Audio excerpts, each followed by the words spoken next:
Yes, people, what's going on? Welcome to United View. Welcome to the full view, the inquest. These are unacceptable. It is unacceptable. I don't know whether KG means the state of affairs or.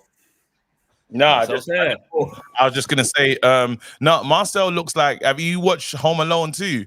When he gets electrocuted.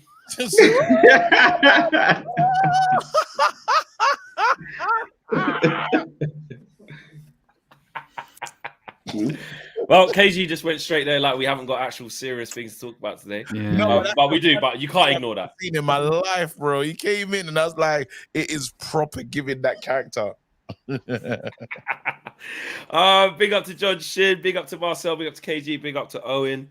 Big up to you guys in the chat, man. Smash a like on the video, subscribe to the channel if you're new. We have started with like a bit of a funny bit there, but this stream is we got a lot to talk about, man. A lot to get into. Ten Hag under pressure, United in crisis. Are we in crisis? How much pressure is Ten Hag under? What does he need to change? What happens now? You know, the hounds are out. It isn't looking good. Players as well. We've got to talk about them. So we got a lot to get into, man. Let's start with you, John. Let's start with you, man. I know for a while it hasn't been good vibes, so I get it. I get it, bro. Are we in crisis? You know what? The short answer is we're getting there. But as a fan who's been watching United for quite some time, to have one of the most memorable, unforgettable preseason I have ever experienced as a Manchester United fan, of course, I got to meet you guys, Flex, KG, out here in the States. I got to, Man United sent me this kit. I got to go do a kit launch. I had such an incredible, unforgettable time with Man United, and to ride off the high off the end of last season thinking, oh my goodness, we are going to be truly seriously on our way back to where we are now. It is quite shocking, quite disappointing, and honestly, I'm so glad we didn't do this yesterday because my head was gone. I was talking to Owen, my head was gone. I was for the first time where I was truly in pain watching that game, and the post-match was one of those things where I sat back and I really had to think about what the state of Manchester United was. But to go back to your question, I think we're on our way to crisis mode, and I think there needs to be damage control in the most aggressive way, without, losing our heads, of course. But there has to be something done to fix what's going on right now, because if we continue to just do this wave of up and down, of this undulation of doing well and then returning back to this stink, and then doing well and then doing poorly and doing well, when are we actually going to go back to, as people might say, the good old days? If we don't fix this now, we're never going to get there. You know what I mean? And it's really disappointing and shocking, and it's going to be very tough to try and stay positive and stay happy. But like you said, good vibes. It's been really hard. Very hard, very, very hard. Damning, because we're in a mess. Marcel, I mean, we spoke a little bit after yesterday. You were. I was. You know what? I was doing. KGU was there as well. You saw this and heard this. I was doing other interviews, and Marcel seemed to I just heard loads of noise to the right. Marcel was talking to Charlie, then talking to other people. Like, how do you see this, Marcel, at the minute? So obviously, good evening, everyone. I understand that we're in a crisis, and I'll definitely say that, Fleck. I agree, we are in a crisis to a degree, but we had said buckle in. It's like I have to revert back to the core principles of what's going on here since we employed this guy. He's had problem after problem. There is a 30-man squad, a 31-man squad currently, and only 11 or 10 of the players are his. So if we're looking at the core facts of it and the truth of the matter, only a third of the squad is really his. 4 of them additional to that, okay, he signed on new contracts, and 3 or 4 of them, Donny van de Beek, Scott McTominay, Maguire, Sancho, which I had said in the summer shouldn't be here as well, shouldn't even be at the club. So that's around 20 players that are not really, or that's around, that's about 20 players or so that are not really his players. So for me, it's gonna take a bit of time for us to get this right, for him to be able to get a sort of working system. Look at all the injuries this season. Just look at the injuries alone, guys. Every single player in the team, or all the new players that he's bought, I think only 5 of them have made 5 starts. Only 5 of the players that he bought has made 5 starts. We played about 10, 15 games this season. Of course, we're going to be in a crisis, guys. But I don't see it as a major issue. We said buckle in at the beginning of last season. Why are we not buckling in? Why are we at panic stations? The opposition that we played yesterday, are clearly better than us. You can look at every single one of their players, man for man, and say that he's better than us. He's better than us. So we knew that yesterday's game required work rate, determination, grit, and we had shown it for the first 20 minutes or so of that game. No one can convince me otherwise. 15 minutes or so. It's only when Bernardo Silva manages to find pockets deeper in the pitch and then starts dictating the game where they really gain a massive control of it. If we had quality people making clinical decisions in the final third, we would have scored a couple chances before they even got their first 2 or 3. We could have scored 2 or 3 goals. Respectfully, Marcel, though, like, as much as I'm with you on the positivity aspect, there were moments in that game where we're not talking about first string players. We're not talking about starters. We're not talking about second string. We're not talking about any of that. We're talking about basic fundamentals of football quality. Yesterday, there was a moment in that first half where Victor Lindelof, I'll give that to him, right? Victor Lindelof is not a left back, but he's a center back. He's an experienced veteran center back. He plays for his national team as well. He was on that left-hand side. There was a ball that was coming over the top. Man City player, I forgot who hit it, but it was really speed over the top. It might have been Phil, but the ball came over the top, and Victor Lindelof, experienced player, he was watching that ball, and in that moment, what I saw was him confirming that, okay, this ball's going out of bounds, I'm okay. That level of assuredness was there. But as he was watching, Kyle Walker, who many people have said he's been one of the greatest of right backs in Premier League history or whatever, he's getting older. My man made a run from literally 75% on the other side of the pitch, started across, jumped full in the air, Ronaldo thing, headed the ball, whatever it was, kept the ball in play and put Manchester United in a dangerous position. That was when my head started to go, okay, this is not about positional. This is not about who starts. This is about the fundamentals. Where is the concentration? I'm not worried about, okay, we're getting smacked by potentially one of the greatest football teams in the history of football. I'm worried about why we can't do the fundamentals right. And look, I've been protecting Erik Ten Hag many times, but those kind of things I'm concerned about. Is that something that I'm sort of like over exaggerating here? Like, I don't know where to find the positivity in those areas. In it, it's a technical issue, but he's a centre back playing left back, John. He's a centre back playing left back. Right, I'm not defending. I think you're not letting me land it fully. Like you're like, at the end of the day, he's a centre back playing left back. I'm not defending that situation in the sense of saying Ten Hag is fully to blame for that. But look at the injuries. Who else was he going to play at left back? Reguilon, who's not fully match fit. He's not fully. Well, he was on the bench, Marcel. He was on the bench. Yeah, but okay, so you're going to get a useless or a half fit Reguilon instead of a fully fit player. And that's the basis of what I'm saying as well, guys. We're in a crisis. I'm not the Ten Hag has it's damned if you do, damned if you don't decisions that he has to make at all times. But with respect, that's not really what John's saying. Is what I'm trying to make you lot realize.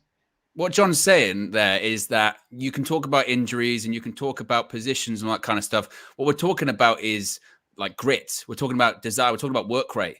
And what we didn't see that in particularly in the second half yesterday. And what really worries me, Marcel, I mean, you're talking about injuries. What really concerns me is Erik Ten Hag. We're 9 minutes in, so I can probably swear now.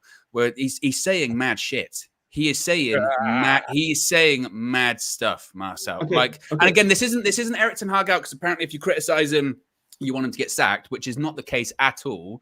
But you can't He came out after the game and he was asked, I have the quote in front of me here, when will you be able to play the same football with Manchester United that you showed at Ajax? And Ten Hag said, never.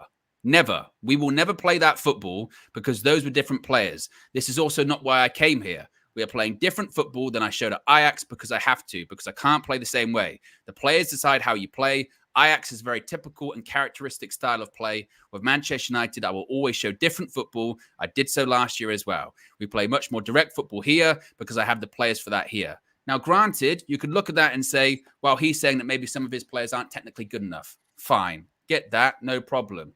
But he is saying never. We will never play that way. And because it's different players. And he also then says, that's not why I came here. That's exactly why you came here. You didn't get that job based off what you weren't doing at the time. Nobody looked at what Ajax were doing in the Eredivisie or in the Champions League and said, we don't want any of that, but we want the coach. Like that is completely, that's illogical. That doesn't make any sense. So, no, I hear what you're saying, Owen, but you've merged what John was saying specifically about Lindelof and then taken it to what he said in the interview. So about what John's saying specifically about Lindelof, he's had a difficult predicament there. There's no back four that's played consistently. He's had to make something work, and he's played a centre back at left back who couldn't play any clear passes down the line to Rashford. But he's saying now when you're talking about what he said specifically in the interview, at the end of the day, he could be speaking quite literal. He needs those exact players to enact that exact football. He is trying and working in the right trajectory. He's bought some of them as well, Marcel. He's bought Onana, Martinez, and Anthony, 3 players from that team that was successful. And then he's saying, "No, I'm not going to play that style of football." 2 of them have only started 5 games this season. That's a fact. The 2 of them have only started. Anthony and Martinez has only started 5 football matches this season. Onana has just broken just finding his feet into the team. That's a difficult task for all goalkeepers. We've seen that previous time. So that's that with that situation. All I'm trying to say is the predicaments that this manager has it's a crisis. But we have to trust this manager is always making footballing decisions in the right way. He got caught out by a better team that man for man are superior than us. His plan for 20 minutes or so was working, guys. If we had more clinical players making the right decisions, we could have. What about the teams who aren't good as us? Yeah. Now when we're talking about the second half, now when we're talking about the second half, players down tools. But you've got Scott McTominay that shouldn't be at the football club, Maguire that shouldn't be at the football club, Evans that shouldn't be at the football club. Mate, them man didn't do anything wrong yesterday. They're our best players. That's very true. That's very true. But I'm talking about the fact of the matter. Skated over massively. The players down tools, but Maguire, McTominay, and Evans shouldn't be at the club. Again, they're not even mutually exclusive. 2 things can be true at the same time, like Flex said this morning. 2 things can be true at the same time, and that's a very honest truth. Eventually, we've got those type of players are not the Man United quality players. That's just a fact. We've got to get past this 20 minutes thing because I'm so tired after matches saying we played well for 15 or 20 minutes. They're not played over 15, 20 minutes. And guess what? Whenever we've done that, we've lost. You're talking about why people are upset. We've played 10 games in the Premier League this season. We've lost 5. We're operating at a 50% rate at the moment in the Premier League. And let's face it, and when we played those teams the last 3 weeks, whether it was Sheffield United, Brentford, Copenhagen, we rejoiced and we were happy with the last minute and the drama and all that kind of stuff. But we all said at the time, we said, look, this is not sustainable. It papers over cracks. When you play a good team, we will lose. And it's not even necessarily the loss, I think, that people are upset with yesterday.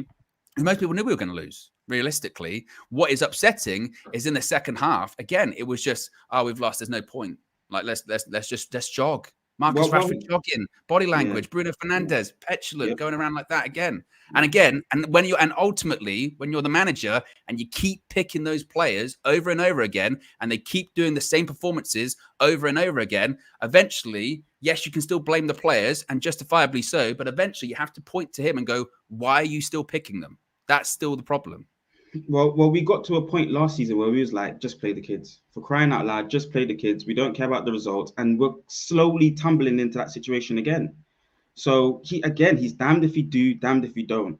Until he's able to upregulate the squad, like I've just explained to you, I think only 11 of the players are his. And then 4 of them he signed on that done previous good work in the last season and rewarded them with contracts. Or he had to sort out their contracts quickly because he was in a predicament.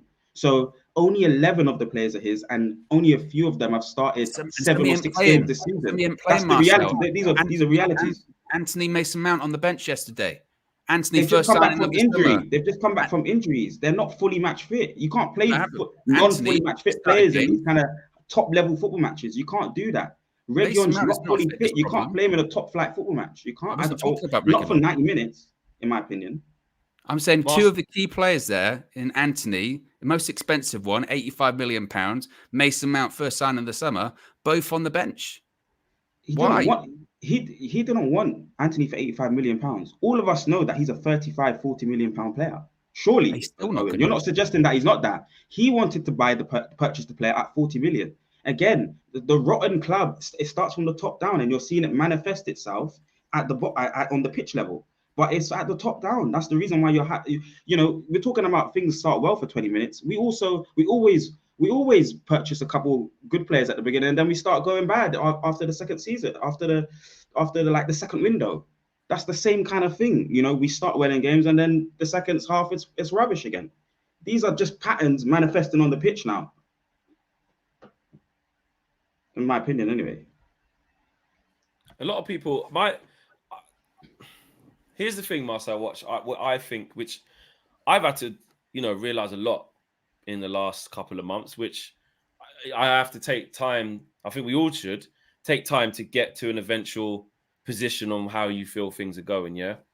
And for me, this is the first time, not just yesterday, just in general, in the last few weeks to a couple of months or this season, whereby I think Eric Ten Hag the criticism is fair, man. I don't think we can keep making excuses because it feels like we're attacking Eric and like expecting too much. I don't think it's too much to expect this set of players that are fit, to give a better display than that. Eric Ten Hag is openly admitting to the mistakes that he's making. That's on his watch. He said, I shouldn't even have bought on Mason Mount yesterday. That was my bad. And he also took Amrabat off at half time. That's him saying, shouldn't have started him. That's a bad decision. The game before... That's what I'm saying. But he exactly, so that's another bad decision. But in his head, he's made a mistake by even starting him. So there's three mistakes. No, I think what he lost, he said he enjoyed the first half. Yeah. And he said there was a bit more control in the first half because they were still under siege. But when it came off, it was even worse. And that's what I'm saying. He's saying he made a mistake by taking off Amrabat and bringing on Mount. Yeah. Can I say why he said that? Can I just say why he said that? Because he wanted to try and make an attacking offensive. He's trying to make an offensive footballing decision when he does that. In my opinion, I think Amrabat was having a poor second half, Flex. But the way he structured the team was to protect the center of the pitch, and that's why you mean poor first half. He went on the second half. Oh, sorry, yeah, poor first half. Yeah. Amrabat had a poor first half, sorry. But the reason why he's tried to be more expansive because we've gone 1-0 down, Flex. So he's now tried to be more expansive, get Mount in there, open up the pitch a bit more. But we were playing very central in the first half. His tactical decision was to block the center of the pitch. They usually have the box in the center of the pitch. You're allowed to criticize him for that. You're allowed to criticize him because he got it wrong. He's got that wrong. He's hung his hat on Rashi, who you said yesterday, what on earth's going on? He said in the press conference the day before the game, Friday, whenever it was, I'm going to play this guy every time. If he's going to put in them type of performances, you got to die on that sword. You got to take the criticism. You made Bruno captain.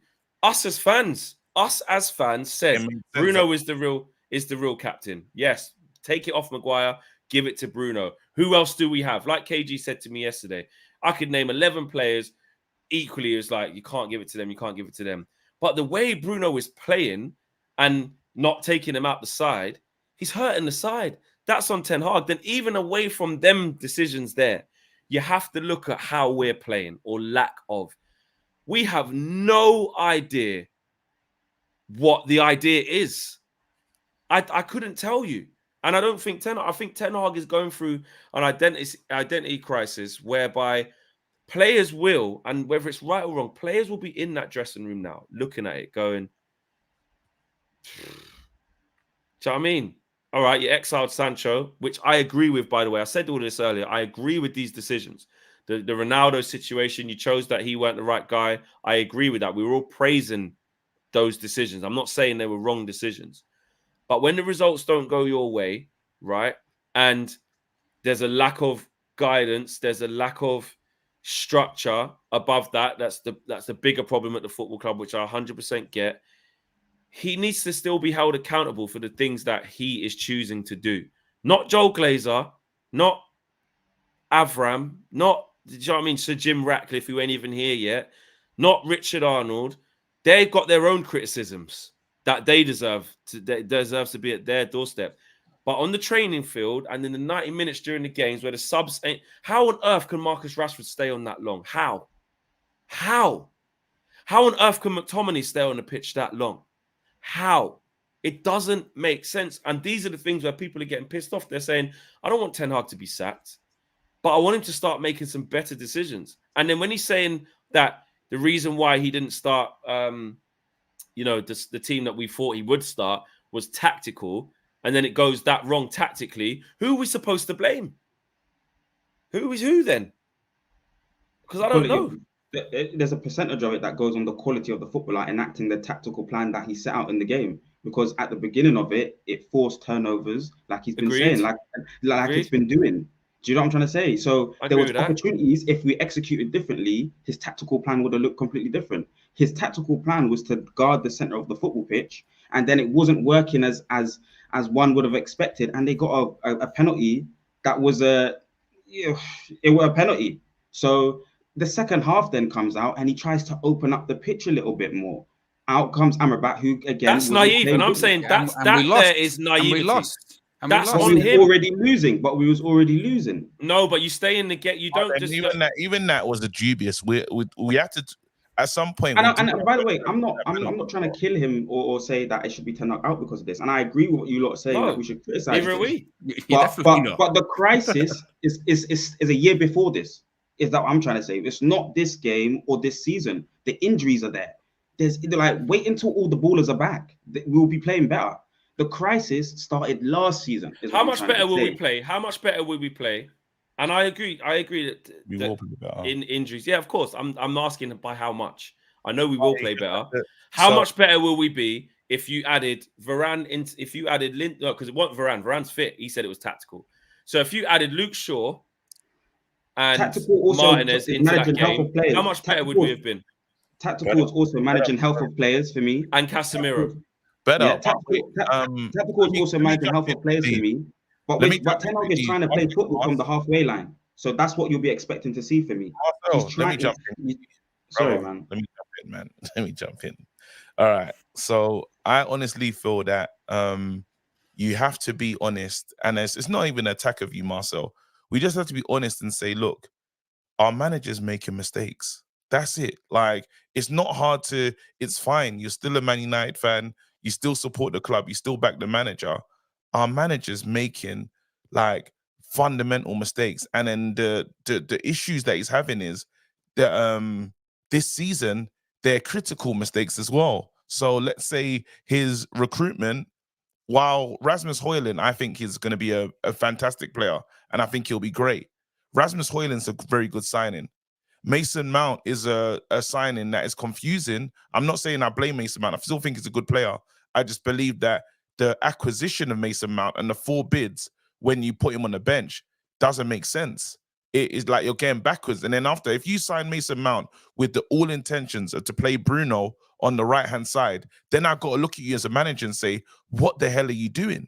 You know, that's a big issue. Like, wait, you're supposed to get players that are going to complement, because Bruno in your mind is his captain for everyone. Bruno's your captain. Well, what are you going to do to complement Bruno? Getting Bruno and saying, hey, mate, play out wide makes no sense. And he said, you know, you could have used that money and to get a real midfielder that's going to complement Casemiro and Bruno, which we didn't do. Because you telling me that Mason can play the 8, I don't know yet. I think if anything, let him hold the 10 now. Give him a shot. Bruno's doing nonsense with it. Let Mason Mount play in that position. But still now, I didn't think we had a lot of money to find a Bruno replacement or a Bruno spare. You said, I'm going to teach him how to play this position for us the way Eriksen learned it. But bro, why are you going to teach him to do something he can't do when there's players out there that do that?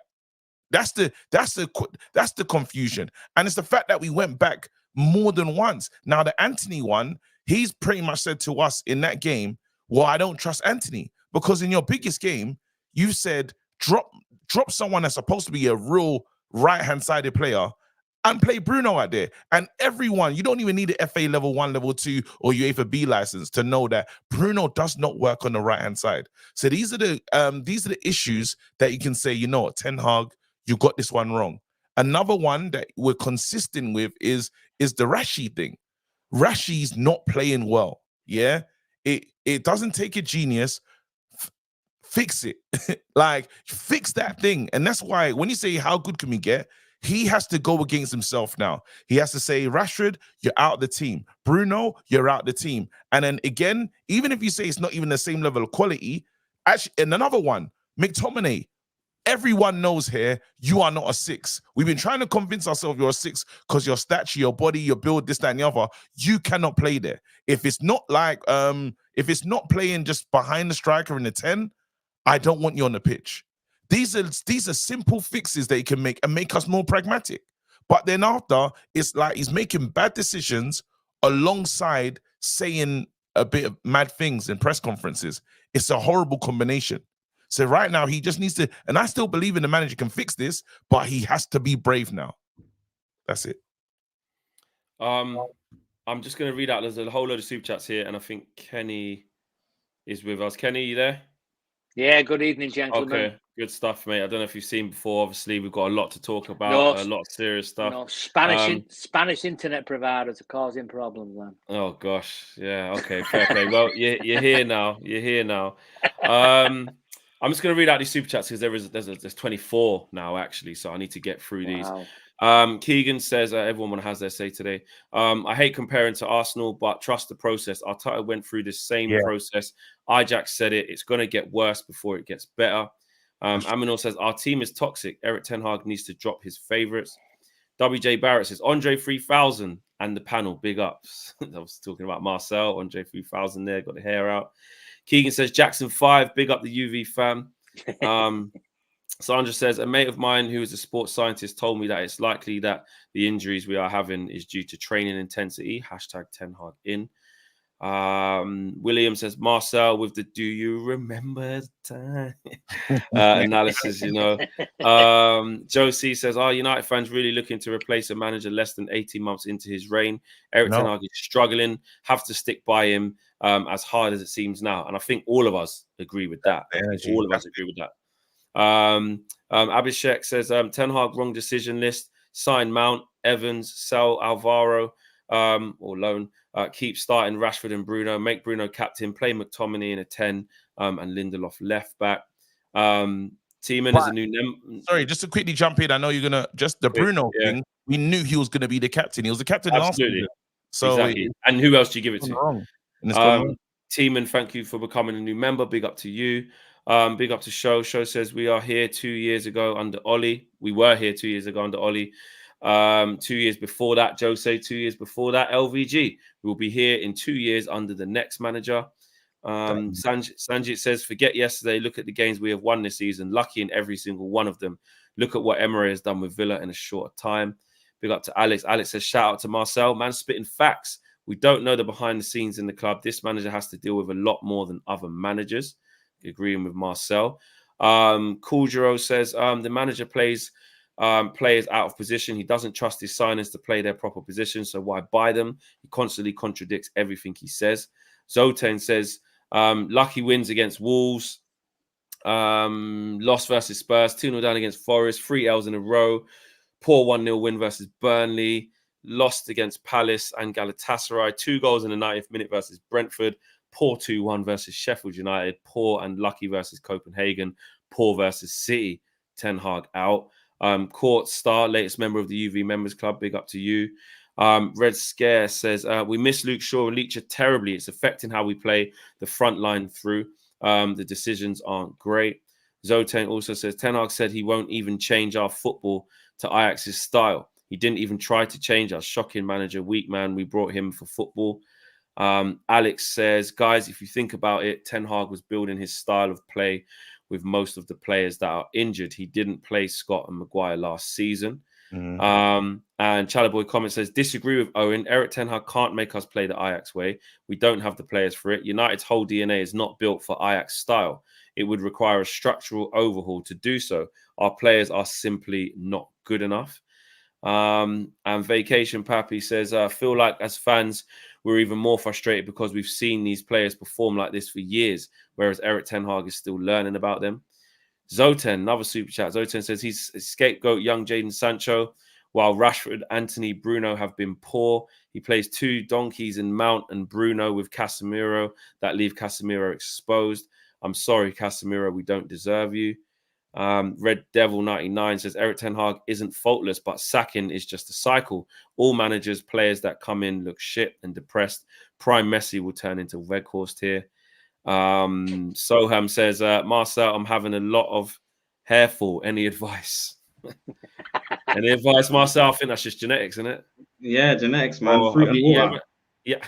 You haven't had any hair transplants? That's just fruit and water, yeah? Okay, fair play. Zoteng as well. Zoteng really involved today. Zoteng TV says, we buy a ball-playing goalkeeper to control the ball possession, only for Ten Hag to come out and say he won't play Ajax possession ball. He's a fool. Chalaboy Comics says, that being said, Eric Ten Hag made a mistake with Amrabat sub. We missed Shaw. Need to drop Rashford and Bruno. That's on Eric Ten Hag. Whole situation is deja vu. Trust the process. Vegeta says, imagine getting crucified in this chat for saying what KG said. Is Ten Hag beyond reproach? And Santiago says, the lineup and substitutions made no sense. Formation looking like a donut, no middle. Shifting Bruno wide again, and certain players will not be dropped. And Biggie the Third says, stop making players are not his. Stop making players are not his thing. It takes an average 3 to 4 seasons for managers to get a full squad of his players. Managers succeed in less time. And Tiemann, who's just joined the membership earlier, says, if we sack Ten Hag, is there a manager that's actually suitable for us out there? There is not one manager that is fixing this. And that is not all of them yet. The last one, PSV says, Rolls Royce with the Sunday service dish alloys. Hashtag KG demonetization fund. Come on, you gunners. Ha, ha, ha, ha, ha.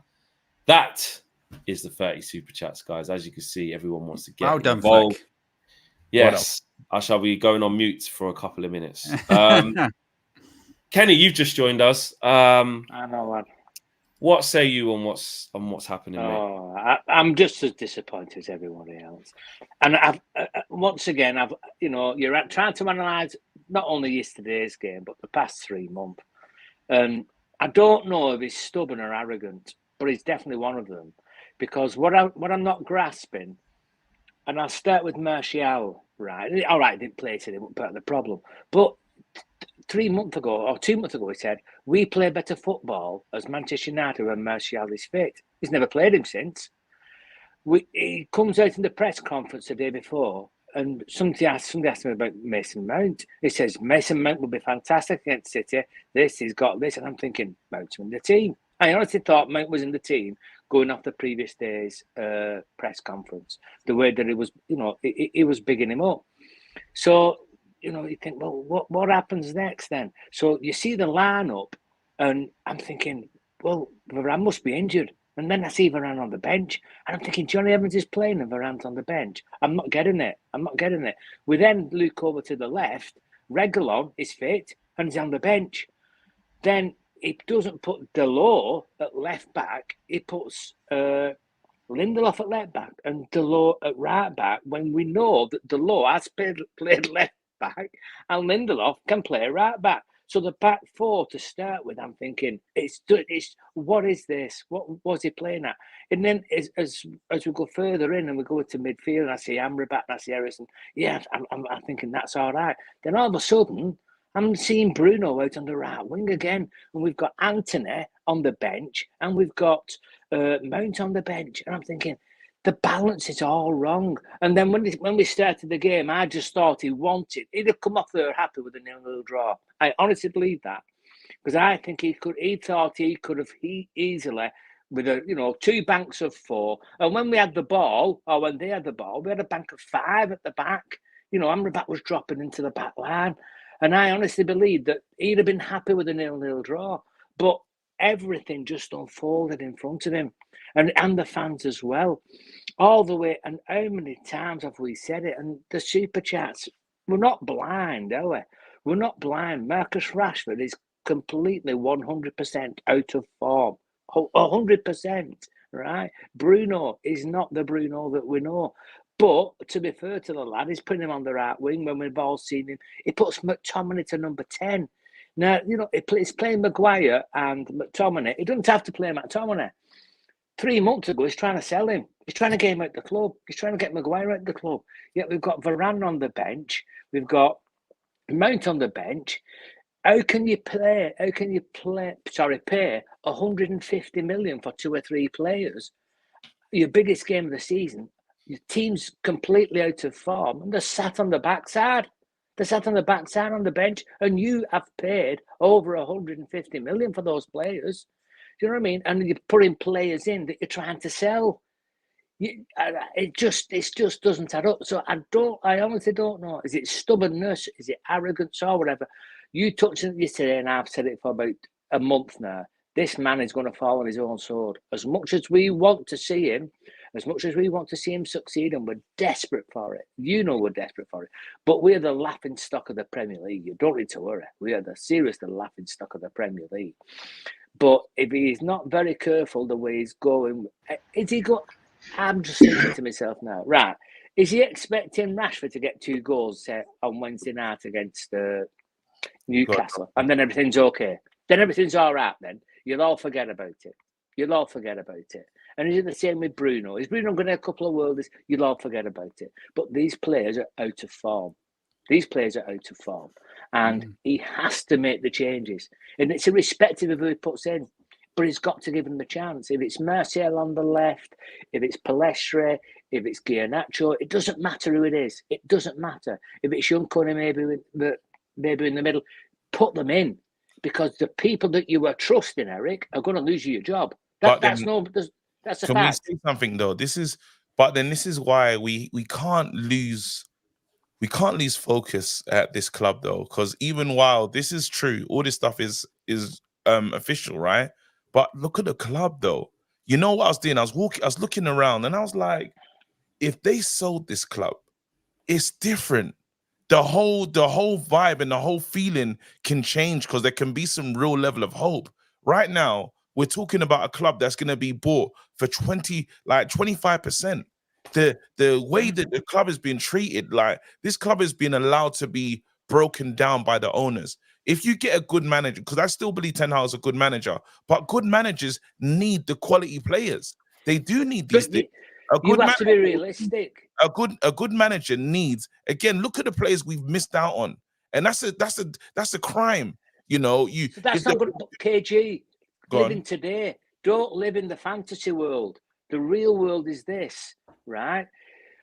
We as a fan base, 3 months ago, we lost a couple of games, Brentford and this, that, and so on. But in the back of our mind, we're thinking, doesn't matter. Qatar's coming. They're the saviours. We'll be bringing Osimhen in. We'll be bringing the Bellinghams in. We're bringing the Rices in. We're not. We are what we are, and that's what we have to accept as a fan base. I'll accept KG.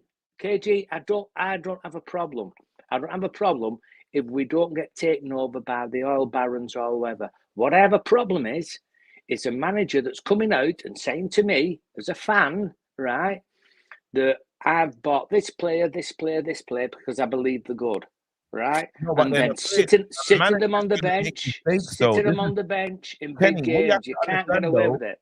I understand. I'm with you, but what we have to understand is every manager is gonna make transfer mistakes. That's a part of it. Like, you can't guarantee a player's gonna come in and do well. Look at it. We've had a lot of, like, even under Fergie, we signed a lot of duds. It didn't work out. I agree. Now, what the point is, our duds always stay around. Our players, the bad ones, they live here. It's like they have indefinite stay. And it's like, I've never seen. And they're staying here. They're staying, and then they even become coaches sometimes. Like, it's incredible, like how bad it is. So my thing is, there needs to be, if we're not careful, we will do this again. The next manager that everyone sings and praises about. I never forget how excited the fan base was for Eric Ten Hag to come in. And he is almost the leading guy by a landslide. They said it's not a yes man. Don't know who just left. He said it's Flex. He said it's not a yes man. There's all this other stuff. He's gonna play a good brand of football. He's a tactician, this, that, and the other. In the stage of this season, all of that is gone. All of that's evaporated, and he's the worst manager in football. You know that's not true. But now, I don't think it's mutually exclusive though, KG. Sorry to interrupt. I don't think it's mutually exclusive, because this is essentially the debate that Jamie Carragher and Gary Neville were having yesterday, where they're saying, look, bigger picture, obviously the ownership situation, the footballing department, all that's clearly a problem. We know that's a problem. Yeah. But at the same time, that's not an excuse for a manager who's doing strange decisions. And also, look, there's a report that actually just came out before we went live saying that Ineos and Sir Jim Ratcliffe, they remain completely unshaken by the dip in fortunes. They like Erik Ten Hag. He's going to stick around. But they've also said in this report, comes from My Paper Sport, and actually others have said that it's largely accurate, is that actually they're going to take some of the responsibilities away from him, largely in the recruiting department, saying that actually, they're going to leave him to coach as opposed to putting player recruitment in the hands of experts. Because again, that's a stick to beat Ten Hag with, because some of the people he has recruited, he's not playing. Or in like the case of Anthony, we can say that United overspent, and they did. But they overspent at the insistence of Erik Ten Hag. That's another part of it as well. He said to him at the end of that transfer window, go back and get Anthony, whatever it takes. It's going to take €100 million. Fine, do it. And again, those decisions, this is my sort of larger point is, when I'm criticizing Erik Ten Hag for his decision making, I was doing it earlier this season. I remember Spurs. Spurs when we had a front three and every single one was out of position. It was madness. It was crazy. It was like Bruno, Sancho, and Rashford, and they were all in the wrong areas. It was bizarre. And again, just by criticizing him, that's not saying I want him to get sacked. I'm not saying to get sacked. That's that cycle. We can't go down that cycle again. And who else would we get? No. But at the same time, if you're Man United manager and you've played 10 games in the Premier League and you've won 5 and you've lost 5, that ain't good enough. And actually, the ironic thing is, we're talking about injuries to the back four and all that kind of stuff. They're our best players at the moment. Let's face it, with that back four that played yesterday, let's face it, that back four that played was the same back four played against, was it Brentford and all that kind of stuff. And we're all coming out of those games going, actually, they're all right. It's, it's the forward players. It's the players like, it's your Rashfords, it's your Brunos, it's your, it's your Anthony's. Even, to be honest, even Højlund, you feel bad for him. But again, it's a big signing. He hasn't scored in the Prem. It's your midfielders. It's those players that aren't playing well. And again, they're largely, we talk about, they're not really his players. They are his players. A lot of those are. And that's part of the problem. I think one more point. I would like me to hit one more point. And I have said it before. Young Sancho, right, was probably our best player in pre-season. And we was all excited about hopefully seeing him to number 10 or whatever and changing over. He came out and said he was being made a scapegoat. And all that what has happened since, Ten Hag's proven it. Ten Hag is proving that he's made him a scapegoat because we as fans threw him to the lions, Sancho, blaming him all the time. And he believed that, like you say, that he should have been in that team. Now, I don't care what anybody says. I'd support the manager with regards to discipline and discipline and discipline. But if you're a footballer and you can see what's happening and you're not being allowed to play, or you're being dropped and appear to be scapegoated for the likes of Rashford and Anthony or whatever, there's a lot more sympathy there for Sancho in his situation than what there was a month ago, because people are saying, was Sancho right? Sancho right? I think that's taking the piss, personally. No, I don't. Well, why? Because I think it's like we do this all the time. We did it with Maguire. We just said, Maguire's going to be the best thing to fix us now. We've done it with Johnny Evans. We do this thing when we start to miss a player, we start to believe that they can do more than they've ever done in a shirt. No, it's not about missing. It's about the principle.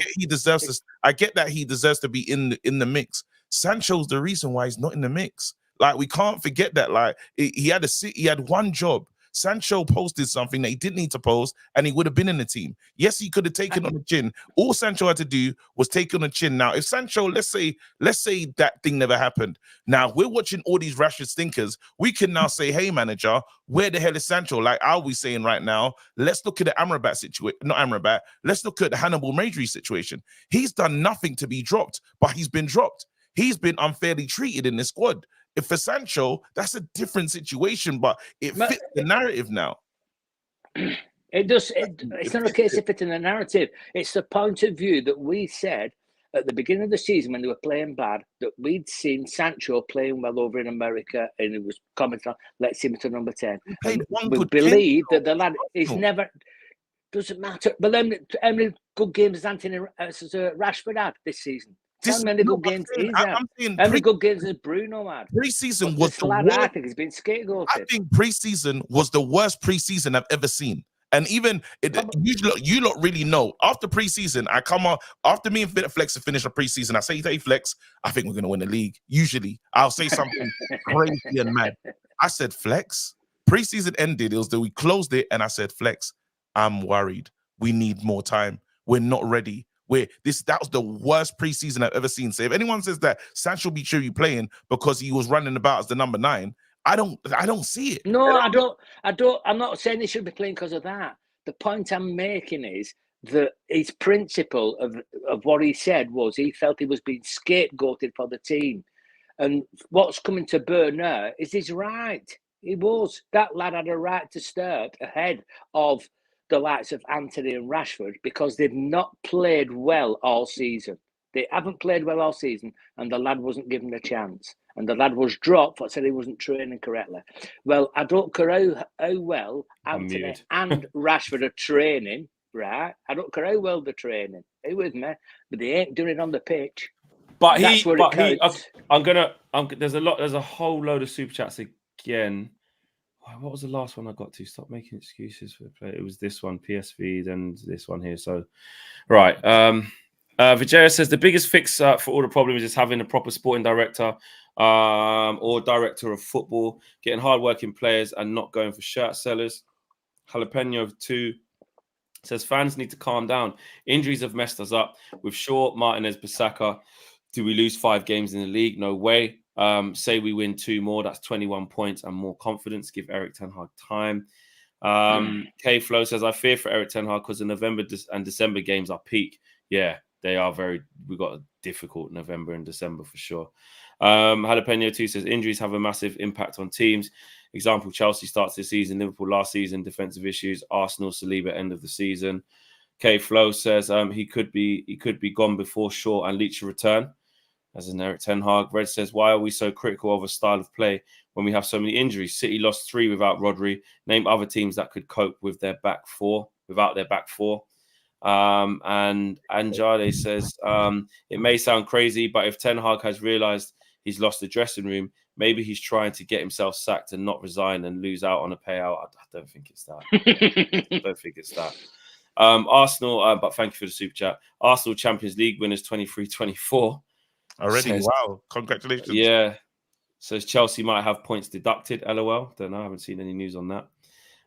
Josie says I agree with KG about some transfers don't work out. It's why United need a director of football to limit those mistakes. If you have a budget, every signing needs to hit. And Hezron Lewis says maybe the players he tried to sell has more power than we think. Similarly, when Maguire couldn't get dropped under Oli, now Rashford can't get dropped. WJ Barrett says after last season's success, if we was serious, we would have bid for Kane, Rice, Bellingham, Kim Min-jae, but no. Why? The Glazers, we are stuck. Everyone accept it. And K Flo says 100% KG. Pep spent 100 million on right backs alone. His team has changed at least 3 times. We still have Shaw, who even some fans aren't sold on. Huge wages to duds. We can't move on. Why give Anthony those huge wages when he went on strike? Jalapeno 2 says on Rashford, he ain't good, we know, but is Garnacho that much better? Not yet. Then how about having Sancho, Rashford, Martial unhappy simultaneously? ? And Shamira says, hey Siri, play Mudded Again by Big United. Chelsea fan. Yeah. Okay. Oh, so there you go. Mudded. They just lost to Brentford, mate, 3 times in the trot at their home. Brentford got more wins at Stamford Bridge than they've got recently. WJ Barrett says the players aren't applying themselves the right way. Bruno, Rashi, McTominay, etc. are dead. Play Garnacho, Pelestri, Medjbury, Hannibal Medjbury, Donny even. What has he got to lose? And Tiemann says Sancho complained about the manager dropping him, but instead of putting his head down, he's shown partying next week. And WJ Barrett says Eric Ten Hag will sack himself if we don't make changes. Vegeta says fans need to calm down. When do we get to be angry? Oh, fans need to calm down. When do we get to be angry? Nathan Joseph says when the PT called out YouTubers, KG defended himself on Twitter. And the PT. called himself out. KG defend himself on Twitter. Sancho defend himself on. Why can't Sancho defend himself? It's just, bro. If the accusation was public, it wasn't Flex calling out KG for being lazy for not coming up to streams and stuff like that, was it? You know what I mean? And also Ten Hag didn't do that. I mean, in terms of the comparisons, it's a bit, you know what I mean? Maybe not quite the same. All I'm saying, Sancho, like, and most players, they'd get their career back on. All he had to do, it wasn't hard. He just had to show some humility in this moment. And he didn't even have to mean it. Say sorry, move on. That's all it took. That's simple. He does not want to You play. don't know. You don't. Nobody's ever come out and said that. So Ten Hag has never come out and said at a press conference, if he says he's sorry, it's sorted. All we're doing is conjecture or whatever about what might have. None of us know what was said. So when they had that who's that tier 1 journalist that came out and said this is exactly. Yeah, it was the Athletic. They said essentially what happened. Yeah, they said there was a timeline basically that said that Sancho knew he was minimum going to be on the bench for the Arsenal game because he was doing the training setup, as in you're playing the opposition players in that instance. Then the day after, or the week after, they posted that thing because they were on international duty. They then had the conversation, Ten Hag and Sancho, where they talked through those issues. Ten Hag showed him video footage of it, and also I would assume saying this is a build-up of several things since I've been here, i.e. timekeeping, professionalism, etc., etc., etc. And you know, I don't want you to apologize to me in public. I don't want you to apologize in front of the team. I just want you to say you're sorry. And then United will make a statement because the fact that you're going to be back in the team, they're going to ask questions about it. So we'll put a statement. And by all accounts, that's when lawyers and stuff like that have got involved. And since then, there's been an impasse when it comes to all of it as well. So I think it's bigger than just, I think at this point, they're not playing very well on a Saturday or a Sunday. You know what I mean? It's clearly bigger. Than that, I think. Would Jadon Sancho, not as bad? I know and John Shin hasn't spoken that much. Would Jadon Sancho helped us win that game against City on thingy? No, but the whole point of the situation is that at the end of the day, it's the manager. You have to understand that. You use the word perfectly there, KG. Humility. You have to understand that you're a part of something bigger than yourself. You have to know when to put your head down. You have to know when to speak with chest and vim. There are appropriate moments to do certain things. And I think Jadon Sancho made a mistake. How poor has Anthony been? I understand that. But if he kept... How many times can we talk? Listen, I'm not trying to go back to nostalgia, but people forget Ander Herrera when he first joined Manchester United. There were spells where he was playing, and then despite him playing well, he'd be dropped, and then a new manager would come in and he'd be dropped. He was called with all the nonsense that was said about Ander Herrera. I personally loved Ander Herrera and his style of play, but he was dropped, and he kept his head down. He kept working hard. And there was a point I remember where Jose Mourinho had no choice. He kept relying on certain players, and he had no choice. And Ander Herrera came back and slotted in, and they won. He was integral in the Europa League final. You know what I mean? Like, there are players, there are right moments to say certain things, and there are wrong moments to say certain things. And I truly agree. I think that was not the right time to say something like that. He could have. People are there's a side of people that say, "Oh, Jadon can prove himself on the pitch," or "Why can't Jadon speak?" He can speak, but he's got to face the consequences, and the consequences is he done fucked up. You know what I'm saying? Like, he done fucked up with this shit. And for Jadon Sancho, if he kept his head down a little bit longer, if he kept his head down just a little bit more, who knows? It would have been a completely different story. He'd be playing. Santiago says Sancho never adjusted the alarms from the USA time zone. And MUFC USA says Ten Hag dropped Sancho for poor training, yet lets Rashford stink it up on the pitch. He's a hypocrite, and that's what Sancho objected to. He's obviously talking about some form of scapegoats, but Sancho basically didn't even make it to the pitch because his preparation and his training, according to Eric Ten Hag, wasn't correct. So you can cuss Anthony and say he's crap, which he is. You can cuss Rashford and say he's been crap, which he has. But according to Ten Hag, those players are at least doing the bare minimum in training, which is putting it in. Obviously, the end product is not good. And we were all calling at that time for Sancho to get more game time. We were. But he hasn't made it that far because he hasn't even got off the training ground. But I do think the whole thing's an absolute mess. Wajid says, I think it's Ten Hag's comments that have really annoyed everyone because that's the type of football we were looking for. And if he's not been trying to implement that, then why the Ajax fascination? Yeah, I see what you mean. Liberty says, director of football won't change much. The buck starts and stops with Eric Ten Hag. And Somi says, how is making Newcastle squad players look good? Can I, Flex? Can I just add a bit Of about course. your? We're talking a Absolutely, little bro. bit. We're talking a little bit about transfer signings and whatnot, and how the whole debate about Gary Neville and Jamie Carragher. Everybody's talking. Sorry, KG, you had something to say? Nah, I'm just carry on. But I said I got to jump out of here because okay, cool. I know this is gonna keep going, but I got to jump. Cool. Yeah. So I was saying, people are saying that, Unai Emery gets the job done. Ange Postecoglou, why are they playing well? They have a less squad. They don't have pressure. Manchester United managers have so much more to deal with. Manchester United Football Club is different from these other clubs. Manchester United is not Aston Villa, respectfully, and Manchester United is not Spurs, respectfully.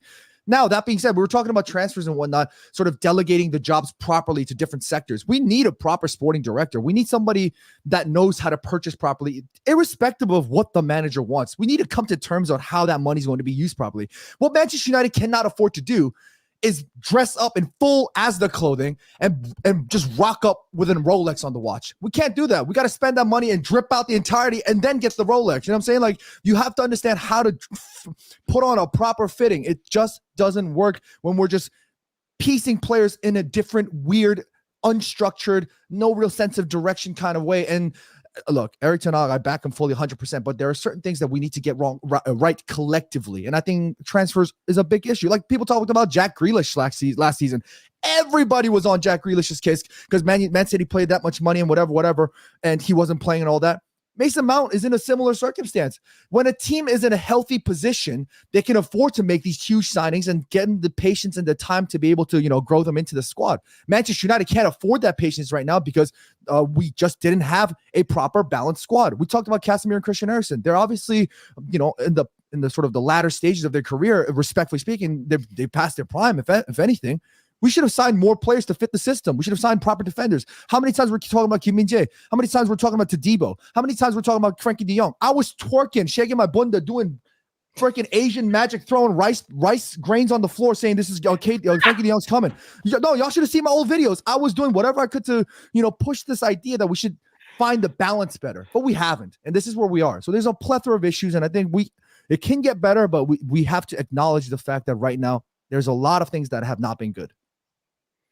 I do agree with a lot of what you just said there, John, to be honest with you. I definitely do. TM says, so Ten Hag being asked a question about a player is scapegoating, but Pep calling Calvin Phillips fat is okay. And even in that, Calvin Phillips didn't go straight on the internet and do a thing in his notes saying, I'm not fat, he's scapegoating me, and I'm not overweight. Sizist. He's been sized this. What he actually did do is not say anything, didn't change his fortunes because Pep still hasn't played him. However, beginning this season, I saw the guy do an interview saying, yeah, it was after, pre-season, I came back from America or whatever it was. I came back a bit over. So, yeah, But he took it. And that's awful to publicly say a player. Remember when Luke Shaw had it done to him by Jose? He was out raw. Luke Shaw didn't say a word. Luke Shaw didn't say anything. He just kept his head down to the point where he rebuilt himself. And I know some people are still not sold on Luke Shaw, but my point is the reaction to the criticism. And I don't think, you get the greater than sign and the equals thing. I don't think that you put Ten Hag on one side equals Sancho's reaction. He was asked, why is Sancho not playing? And he said, based on this week's training, we didn't select him. Then obviously he added the extra bit in, and at Man United, you've got to reach levels every day. But based on that, we didn't select him. He didn't say he's out of shape. He didn't say he's unfit. He didn't say he's not trying. And I just think when Jadon Sancho went that strong, because I do get it where people say he could have just said, I'm only going to talk about players that are available. I get it. He could have just said that. So I do see that bit because you've opened it up then. Do you know what I mean? But come on, if we're living in a world where a manager can't even say that, which based on this week's trainer, I just didn't select him, or it's going to spark that. Obviously, it's bigger than just that moment. There's other stuff where historically they're both fed up of each other. It's probably going back to this time last year where Ten Hag had to send him away, strip him back down to basics. He come back, he doesn't see it. And I'm not saying it's all right because it's not, but the initial point of Sancho's reaction being way out of line and overboard, I still. And also the thing that you wouldn't have to apologise for that as well, because that's the has Sancho suffered more than Donny? That's the crux of things, that he Good doesn't want question. to apologise. Or he feels like he's right not to apologise. But I mean, just in any organisation, if you come out and criticise your boss in public, you're going to have to apologise, whether you want to, or whether you feel you're right or wrong. You have to swallow your pride, don't you? Yeah, but I think they both are. I think for the good of the club, they both are, because it's running on and running on, right? They just need to get to January. Yeah. Exactly. Or whatever. Sort it out. There you go. But the difference between Calvin Phillips and Jadon Sancho, Calvin Phillips can't get in that team because he's not good enough, and he's got the best. He's trying to get into the best team in the world. Right. Well, it's actually a Pep signing though. Pep bought him. Yeah. You know, usually if to be bought by Pep as well in a good team, like the initial, Phillips, I think this guy can be it, was there. Yeah, Calvin Phillips can't turn around and say, I'm a better player than Rodri or whatever. No, of course not. I'm in better form. But what I'm saying is, Sancho can turn around and say, what the hell is that? You know what I mean? You're having a go at me. I agree with that. Do you see where I'm coming from? So, and I just Kenny, he still can't act, absolutely. He still can't act upon it in that way. If that's the grievance, that's the problem. I get it. And what I also get as well, and we're forgetting about it, no other manager in the history of football, or probably certainly at Manchester United, has had to deal with what he's dealt with. Maguire issues, Ronaldo issues, right? Mason Greenwood, that escapade or whatever, terrible. He's then now got it with Anthony, so he's gone from it's jumped from one frying pan into another fire into another frying pan. And the he can't be happy in the dressing room. He can't be. Well, because there's friends and friends, isn't there? There's friends and mates and this, that, and the other. So having to deal with that, my only concern, and it is a concern, and the point I was trying to make was, please don't fall on your own sword, because once again, at 80th minute or whatever, they put the board up. It leaves Rashford on, takes Haaland off. The boos are coming, right? We can all hear it, right? Once the fans turn, he can't turn it back. Because once the fans turn, And if there's anybody on that board or whatever, that's the excuse. They're giving the excuse. The fans will turn, but it's got to learn. It's got to be brave, and it's got to drop the players, and he will get respect. He's got to change. He's got to change. Respect Fab Sweden. Exactly. Fab Sweden says, if retail companies run like shit, no matter what the store manager does, the staff still won't give a crap. Culture and values come from the top. And K-Flow says, Donny van der Beek spent 2 years not playing. Do fans know the impact of that?